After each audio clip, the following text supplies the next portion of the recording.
अस्सलाम वालेकुम everyone, welcome back to my YouTube channel. आप देख रहे हैं मीराल वाइटी। आज मैं आपके लिए लेके आई हूँ चपली कबाब की रेसिपी। यहाँ मैंने बीफ का कीमा लिया है हाफ़ kg, और इसमें जो जो इंग्रेडिएंट्स हमने डालने हैं वो आप लोग नोट कर लें। ये 2 चम्मच के बराबर बेसन, 1 अंडा, थोड़ा सा लेमन जूस और अदरक और लहसुन का पेस्ट 1 चम्मच, और ये खसखस और अजवाइन हाफ चम्मच, और ये है जी अनारदाना, और यहाँ है प्याज, इसका पानी निकाल लिया है मैंने, और ये टमाटर इसके बीज निकाल लिए हैं, और ये है सब्ज़ मिर्च, धनिया, और यहाँ है हमारे पास हल्दी और कुटी हुई लाल मिर्च, ज़ीरा पाउडर, और ये है लाल मिर्च पाउडर और काली मिर्च पाउडर, और ये है कुटा हुआ धनिया, नमक और पिसा हुआ धनिया हमारे पास। यहाँ 1 चम्मच अदरक और लहसुन का पेस्ट डालना है हमने इसके अंदर, और ये 2 चम्मच जितना लेमन जूस, और ये 2 चम्मच ही है वैसे, ये मैंने सारा डालना है। ये अनारदाना पिसा हुआ, ये देखें हाफ़ चम्मच, 1 अदद अंडा ये डाल लिया, और ये है हाफ चम्मच खसखस और अजवाइन ये डालनी हमने, हाफ़ टी स्पून कुटी हुई लाल मिर्च ये डालनी, और हाफ़ ही हल्दी, और यहाँ नमक 1 चम्मच, और ये है धनिया 1 चम्मच के बराबर, और ये 1/4 टीस्पून काली मिर्च पाउडर, और ये हाफ़ टी स्पून लाल मिर्च पाउडर, और ये ज़ीरा पाउडर हाफ़ चम्मच, और ये धनिया। सारे स्पाइसेस हमने इसके अंदर ऐड कर लिए। अब हमने इसको अच्छे तरीके से मिक्स कर लेना है।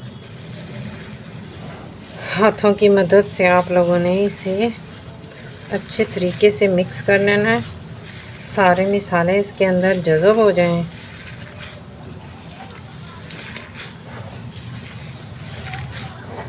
ये मैंने मसाले अच्छे तरीके से इसके अंदर मिक्स कर लिए हैं, बिल्कुल जज़ब हो गए हैं इसके अंदर। अब हमने अपनी ये डालनी है धनिया वगैरह, और फिर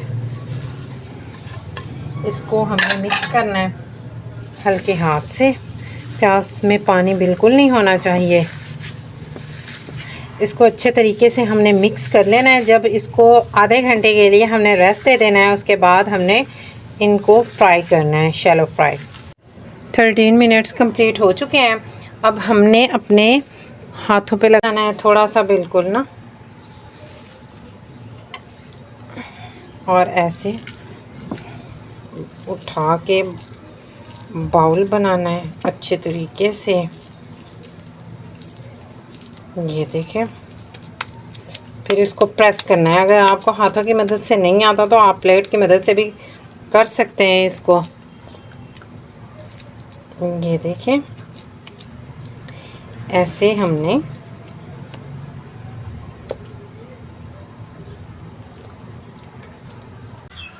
जो है आंच मीडियम रखनी है, ज़्यादा तेज़ नहीं रखनी।